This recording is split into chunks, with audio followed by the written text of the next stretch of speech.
कवि गुरु कहूं कि गुरुदेव कहूं अथवा लेखक कहूं या राष्ट्रगान के रचयिता कहूं। नमस्कार दोस्तों, मैं हूं विरंजय और आप देख रहे हैं धरती पुत्र। आज फिर एक गाजीपुर के नए किस्से के साथ।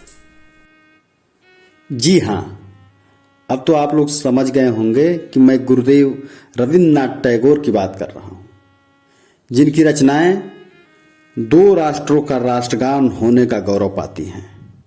जनगण मन भारत, अमार सोनार बांग्लादेश।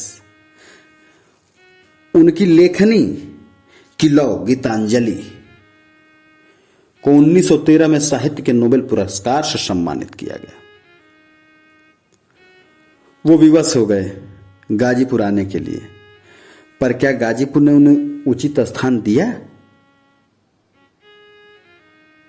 समय 1888, उम्र लगभग 37 वर्ष, नाम रविन्द्रनाथ टैगोर, पहचान लेखनी। अपनी नवविवाहिता पत्नी के साथ चल दिए गाजीपुर। कारण था गाजीपुर की भौगोलिक स्थिति, प्राकृतिक आकर्षण और संबंधी गगन चंद्र राय जी का गाजीपुर निवास। रविन्द्रनाथ टैगोर अपने भारत भ्रमण के क्रम में आकर्षित हो गए गाजीपुर के गुलाब के बगीचे से, और गाजीपुर की मिट्टी की सोंधी महक और गुलाब की खुशबू उन्हें खींच लाई गाजीपुर। डॉक्टर विवेकी राय लिखते हैं कि रविन्द्रनाथ टैगोर ने अपनी नवविवाहिता पत्नी के साथ विवाह के बाद अपने प्रवास हेतु गाजीपुर जैसे गुलाब के बगीचे का चयन किया। वहां हावड़ा से ट्रेन में सवार हुए और ट्रेन के अनुभव से रूबरू होते हुए कुछ खट्टे कुछ मीठे अनुभव को लेकर के पहुंच गए गाजीपुर के दिलदार नगर रेलवे स्टेशन पर। वहां से ट्रेन बदली कर ताड़ीघाट रेलवे स्टेशन पहुंचे।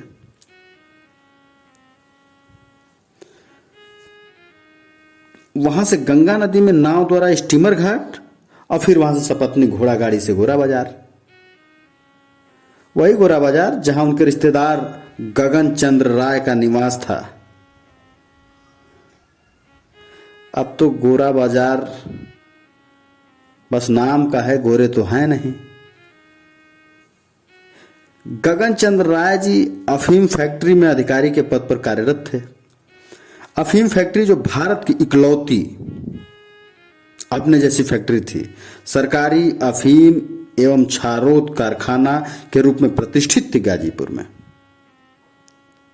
गगन चंद्र राय जी बंगाल के ही थे, परंतु अफीम फैक्ट्री में अधिकारी पद पर आसीन होने के कारण उन्हें गाजीपुर ही रहना पड़ा था।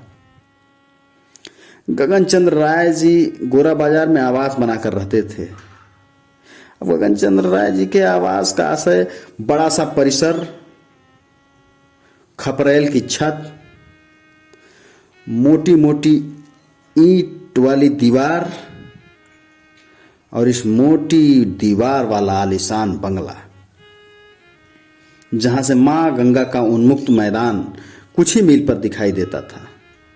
बीच में खाली पड़ी जमीन को देखकर गुरुदेव ने एक बार कहा था कि अगर यह बंगाल की जमीन होती तो अब तक जंगल उगाया होता। सड़क के उत्तर तरफ गगन चंद्र राय जी का बंगला और दक्षिण तरफ मशहूर गणितज्ञ डॉक्टर गणेशी दत्त जी का आलीशान बंगला। बाकी गंगा तक उन्मुक्त आकाश, निर्जन। अब तो रिवर बैंक कॉलोनी ने गंगा के किनारे अतिक्रमण कर रखा है, इसे अतिक्रमण ही कहा जाएगा।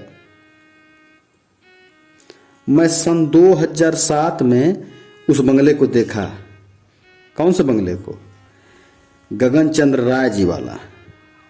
तब उस बंगले की स्थिति अब कुछ ठीक नहीं थी, लेकिन खंडहर से पता चलता है कि हवेली कितनी बुलंद थी।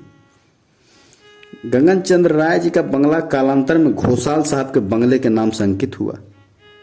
अब तो नगरीकरण के दौर में पत्थर की इमारतें बनती गईं और पहुंच गई घोषाल साहब के बंगले के गिरेबान तक। अब उस परिसर की जमीन भी विक्रय होना शुरू हुई है।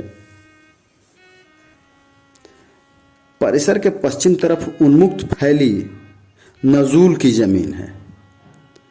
नजूल एक प्रकार की सरकारी जमीन होती है, उसमें आबादी नहीं बसाई जा सकती, आबाद नहीं हुआ जा सकता, कुछ निर्माण नहीं हो सकता। क्षमा चाहूंगा, अब वो जमीन है नहीं, थी, हो गई है। राजस्व विभाग और जिला प्रशासन की मिली भगत से अवैध निर्माण करके वैध ठहराने की प्रक्रिया जोरों पर है। इतना प्रपंच इसलिए कहना पड़ा क्योंकि युवा हृदय सम्राट स्वामी विवेकानंद और गुरुदेव रविन्द्रनाथ टैगोर के गाजीपुर प्रवास की यादों को संरक्षित करने हेतु लगभग 10x8 फीट का, इतना ही होगा, स्मारक स्थान संरक्षित किया गया और आज वह भी उपेक्षित है। संपूर्ण सरकारी भूमि खाली थी, परंतु अतिक्रमण जो करना था इसलिए एक शानदार स्मारक नहीं बन पाया इन महापुरुषों के याद में।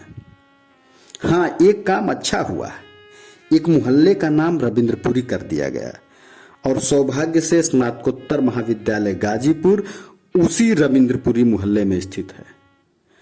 गुरुदेव लगभग 7 माह तक गाजीपुर प्रवास किए, जिसमें अपनी एक रचना मानसी जो एक काव्य संग्रह है तथा नौका डूबी जो एक उपन्यास है।